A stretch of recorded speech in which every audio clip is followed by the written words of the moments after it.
আমি আবার বলছি, সরকারের অনেক কাজ আমরা প্রকাশ্যে বলতে পারি না, কিন্তু এটুকু আপনি নিশ্চিত থাকতে পারেন যে যে কোনো কিছু সংস্কৃতি মন্ত্রণালয় অথবা সংস্কৃতির সঙ্গে রিলেটেড তার সব কিছুতেই আমি বা আমার মন্ত্রণালয় জড়িত থাকে। আমি আপনাকে একটা উদাহরণ দিতে পারি। হয়তো সব ক্ষেত্রে আমরা বলি না যে কাজটা আমরা করছি, কারণ আমি তো সব কথা ফেসবুকে গিয়ে বলবো না, কিন্তু আজকে যেটা আপনি প্রশ্ন করলেন এই কারণে আমি বলছি। যেমন কিছু পরশুদিন হয়তো আপনার একটা সংবাদ দেখেছেন যে টাঙ্গাইলে কোনো একটা পাঠাগার থেকে, অভয়ারণ্য পাঠাগার থেকে বই নিয়ে গেছে। এটা জানা মাত্রই আমাদের মন্ত্রণালয়ের সচিব সাহেবকে এটা আমি বলেছি যে আপনি দ্রুত ব্যবস্থা নেন। উনি স্থানীয় প্রশাসনের সঙ্গে কথা বলেছেন এবং গত 2 দিন কাজ করার পরে গতকালকে রাতে যে ঘটনা ঘটেছে, যতগুলো বই নিয়ে যাওয়া হয়েছিল, যারা নিয়ে গেছে তারা সবাই ওই পাঠাগার এবং যারা বই নিয়ে গেছে তারা পারস্পরিক ভুল বোঝাবুঝি মীমাংসা করেছে, তারা দুঃখ প্রকাশ করেছে এবং তারা সমস্ত বই আবার ওখানে ফেরত দিয়ে এসছে। এখন এই কাজটা আমরা করেছি, কিন্তু আমরা এটা পিআর করতে যাইনি। এরকম অনেক কাজ, আমি শেষ করি, আমরা এরকম অনেক কাজ করছি যেটা আমাদের দায়িত্ব। এটা পিআর করে মহৎ হওয়ার কোনো প্রয়োজন নেই, যেন পিআর করি। এটা স্থানীয় প্রশাসন এবং যারা সংক্ষুব্ধ তাদের উপর নির্ভর করবে, তারা মামলা করবে, প্রশাসন দেখবে। এটা তো আর আমার দায়িত্ব না। আমার দায়িত্বটা ছিল প্রাথমিক জিনিসটা মীমাংসা করা। আপনি কি মনে করেন যে আমি যেই আমাদের দাম্পত্য জীবনটা হচ্ছে এরকম, প্রত্যেকে তার প্রফেশনাল লাইফের ব্যাপারে স্বাধীন। আপনি কি মনে করেন যে আমরা এরকম সমাজে বাস করছি যেখানে আমার স্ত্রী তার প্রফেশনাল সিদ্ধান্ত নেওয়ার আগে আমার অনুমতি নেবে, অথবা আমি আমার প্রফেশনাল সিদ্ধান্ত নেওয়ার আগে আমার স্ত্রীর অনুমতি নেব? I don't think so.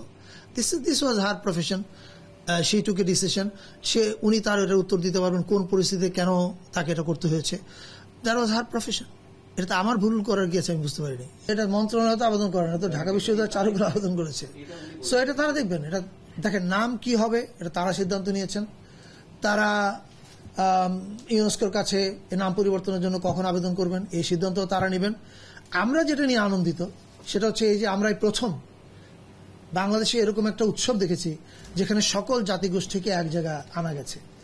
আমরা বাঙালি জাতি ভিত্তিক যে জাতীয়তাবাদের নামে যে ফ্যাসিবাদটা করেছি, এটা ভয়ঙ্কর। আপনি একটা রাষ্ট্রের মধ্যে আপনার অন্য জাতিগোষ্ঠীগুলোকে অলমোস্ট ইগনোর করছেন অথবা ইনক্লুড করছেন না, এটা it's not a good sign for any healthy nation. বাংলায় প্রধান উৎসব ছিল চৈত্র সংক্রান্তি বাঙালিদের, আর চাকমা, মানোয়া, গারুদের তাদের নিজস্ব নামে আছে। Chaitra Sankranti is the end of year, আর Poila Baishakh is the beginning of the year. এই দুইটা উৎসব একই সময়কে পালন করা হয়, কিন্তু আমরা কখনো ওদের ইনক্লুড করিনি।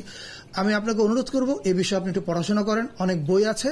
আর যদি বই না পান, ইউটিউবে কিছু বক্তৃতা আছে বিখ্যাত মানুষজনের, তাদের বক্তৃতা পড়লে জানতে পারবেন। মোটিভ তারা কি ব্যবহার করবে এটা চারুকলা এবং ঢাকা বিশ্ববিদ্যালয়ের ব্যাপার এবং তাদের সিদ্ধান্ত। এবার আমি একজন সাধারণ নাগরিক হিসেবে আমার ভাবনাটা কি, রাইট? না, সাধারণ নাগরিক না, একজন না, আমি সাধারণ নাগরিক হিসেবে বলছি। সেটা হচ্ছে এই যে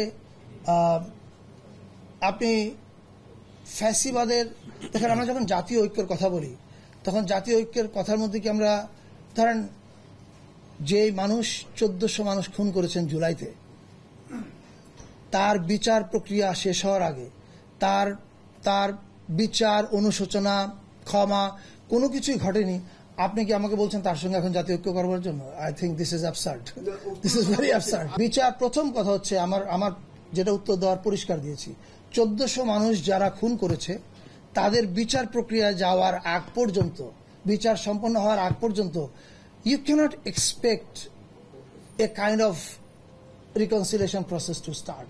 that is a very simple thing. পৃথিবীর কোথাও এটা ঘটে না। এটা হচ্ছে আমার সাধারণ নাগরিক হিসেবে আমার উপলব্ধি। আর regarding the motive, that's not my job. এটা হচ্ছে ঢাকা ইউনিভার্সিটি, তারা সিদ্ধান্ত নিয়েছে তারা কি করবে।